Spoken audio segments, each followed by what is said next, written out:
This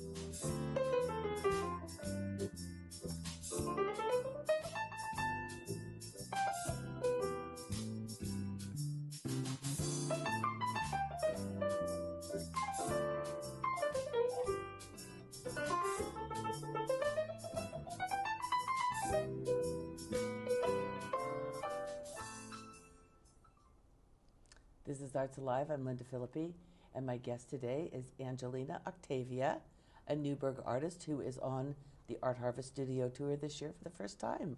So welcome, Angelina. Hi. It's great to meet you. Nice to meet you too. And I'm excited to see you because you have some very interesting work. So let's talk about some of your media that you do. Yeah, I do several different mediums. My very first one was oil, but that was like when I was growing up, and so now I've tapped into water-soluble oil paint and oil and watercolor, so a lot. I was dabbling or like playing around with acrylic and gouache, but I think I have found the few that I like the most. So. Well, I really want you to talk about the images that you brought, the watercolors, because to tell you the truth, I guess I didn't ever really realize that you could achieve such detail with watercolors. Like, do you want to hold one? Sure, too, I'd love to. Yeah. So. Wait, I gotta figure out what the camera. There we go. Okay. Here's my barn owl. Okay. And that's my Amanita muscaria mushroom. And these were some of my very first watercolors. Is that true? Yeah. My heavens, you're great. I just didn't know what I was doing. That's why you were like, I didn't know watercolor could look like that. Yeah. So, yeah. And you didn't know it couldn't. Yeah, right, exactly. So it does. Yeah, so if I love it. I don't know, I had such a long break from art, and I had little ones at the time, and I was like, how do I get back into doing these things without little hands touching oil paint that needs to dry? So I finally gave watercolor a shot, and I did not know what I was doing, and just kind of went with it, and it's a long process to get something like this, for sure. I mean, I'm just sitting here staring at this thing and thinking, how could that be watercolor? Because you think of watercolor as so blobby, like it... Watery? Yeah, like it goes all over the place. Yeah. You know what I'm trying to say. Yeah. That's amazing. Thank you. Yeah. And since then, I've learned how to work with watercolor differently and stuff, because I was just more like, okay, well, how do you use it, right? And so not just this. And like, this is a very rare way of painting with watercolor. I had no idea. But very few do it. And this guy sold at the Chehalem Cultural Center in Newburgh. And it was all very exciting. I had no idea what was kind of going on. But So now, are these originals or are these prints of... These are prints. Okay, prints of your watercolor. Yeah. Okay. Yes, because, I sell at markets and shops and stuff, so. That's easy to do. Yep. Are you from Newburgh originally? No, I've just been there for over 15 years now. Oh, well, so you've been there for a long time. A while now. So have you been on have you gone around, attended the tour in the past? No, that's the thing. I would see these signs for it through the years and just never looked into it. And, but because I really had no idea what it was, and except just seeing the yellow black signs and even going over the hill, like Chehalem Mountain. And so anyways, I actually found out about it just through friends that kind of run it. So James Nelson, he is on the committee for it, and he put together some of my art at a Land and Sea Gallery here in McMinnville one time, and then he told me about the Art Harvest Studio Tour and said I should do it, and talked me into it, because, it's a little nerve-wracking jumping in like that, and the studio's in my home and stuff like that. So yeah, that always adds an extra layer, because you on top of getting all the work prepared, now you also have to clean. Yeah. You know.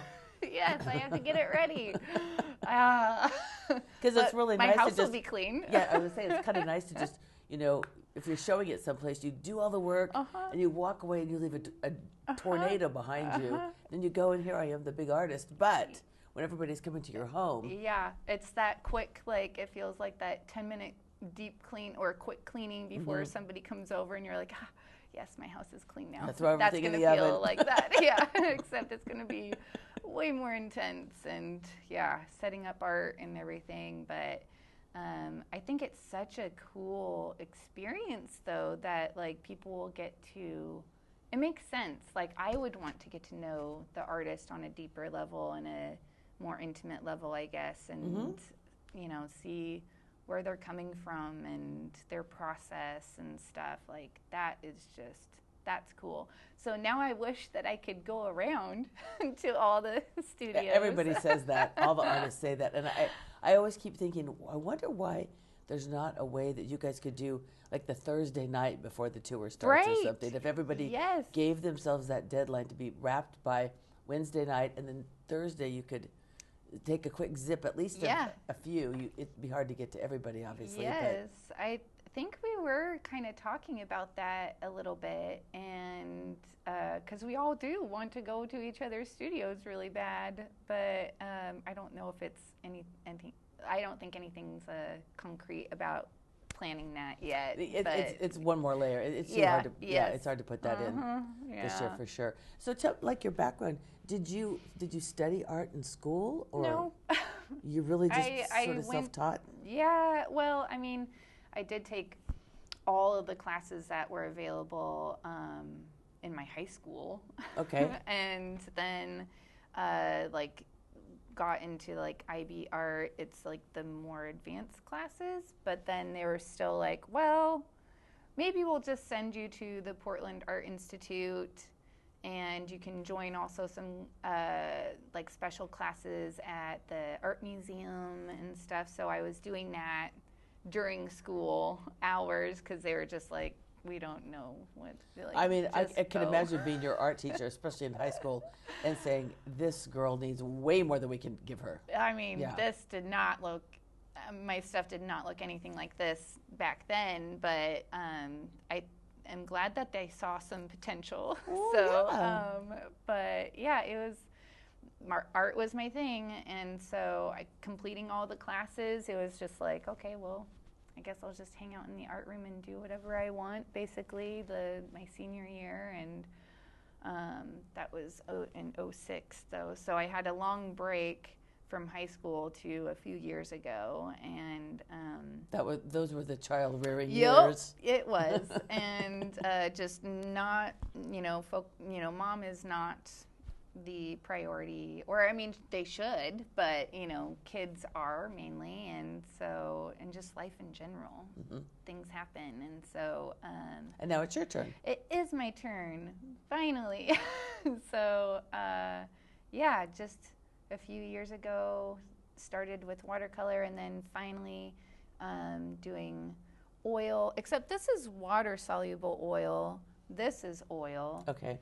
It's just not varnished. That's why it's kind of dull. But and then started plein air painting even. And so I feel like I need a little bit more work on that, but I love it. I love it so much. Were you involved at all with the Lavender Festival in terms of going out and painting, or? Oh yeah, the Lavender Festival. That was definitely a learning experience for sure. I don't like to go out and practice beforehand and stuff, so I just kind of delved in, and I realized lavender is not my favorite thing to paint. I just didn't know how to do it, and so never done it before. It was mainly fields and trees, and next year I'll be way more prepared and kind of have an idea more of what I should do. Well, like for example, something like these. Do you typically paint from photographs? I do. Okay. And I'd say half of my bird paintings are from me taking pictures with my binoculars and cell phone. Oh, really? Yeah. Wow. So I love bird watching and mushroom hunting, but like just being outside in general. It kind of all started when my son was born 10 years ago, almost 11 years ago, and he just was only happy outside.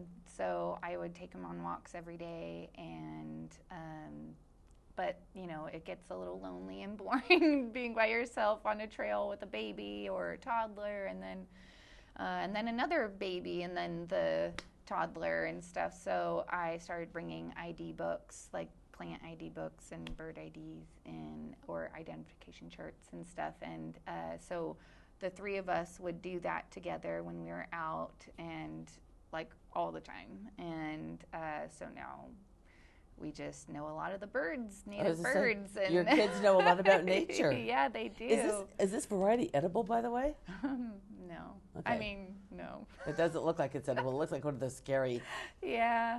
Eye of Newt and Ward of Frog or something. I do have a chart of a poster that I made of like 5 different mushrooms, and most of them are edible. Mm-hmm. This one is on there, I think, but obviously it's not edible. But yeah, I mean, there's so many things you can do with those and stuff. But just as in, like, I have turkey tails on that chart. You don't really eat turkey tails. You might want to make a tincture out of them. Now I'm just kind of nerding out. But well, so has all of this led you into any of that sort of thing, like plant-based tinctures? And yes, it has, and just foraging alone and stuff. Like, just finding anything that we can in nature that's just there for us all the time, right? And super healthy. And so yeah, we dry. I used to dry a lot more things and put them in jars and stuff, but not as much now. Since I just went full time with my art, and I'm just I'm glad. That seems like it's a good direction for you. Yeah. Well, so let's talk about you on the tour. James sweet talked you into becoming a studio tour artist, which will be wonderful. Yes. And you're having people come to your home studio. Mm-hmm. Yeah. Okay. Yes.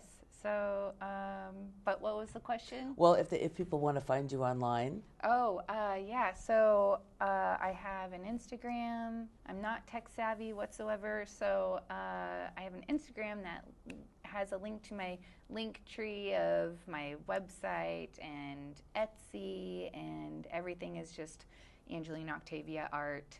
And when you try to find me, so okay. Yeah, and then I'm at Newburgh Wednesday Market. Oh, you are? Okay, great. Yeah. That's good to know. Yeah, just things like that. And then, I don't know, can I talk about other shows too? Sure. Okay, the Painters Showcase group that's in Beaverton, I'm a part of that. We have a show this month. And I don't remember the dates. That's super helpful. Okay. If people can look it up. Yeah. So that show is at the Grand Hotel in Bridgeport in Tigard. That's so good. yeah, just so you really are out there in terms of a number of places people can find you. Yes, definitely. But you're definitely going to be on the tour the first 2 weekends of October in your own studio in Newburgh. Studio. I love it. Yeah, and yeah, it's kind of an interesting studio. I mean, it's just like where maybe the dining room should be, and then my garage has like all of my things for building my frames and stuff for my pieces. You do your own framing as well. Oh, nice. Okay. Yeah. So, everything. Well, Angelina, this is exciting, and I'm really glad to meet you, and happy you were able to stop by today and share a little bit of your art with us. And I'll look forward to seeing you on the tour. Yeah. Best wishes. Yeah.